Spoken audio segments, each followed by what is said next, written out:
Hello everyone, welcome back to this channel. In this video, I'm going to show you how to add a blue lines transition effect on CapCut apps. Now let's get started. First, after you open your CapCut apps, you can add the video that you want to edit. In here, I add for a video. So if you wanna add a blue lines transition effect, so you just click on a box white icon, this one.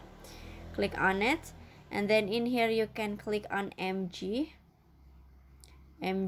this one. Click on MG, and after this, in here you can see a blue lines, this one.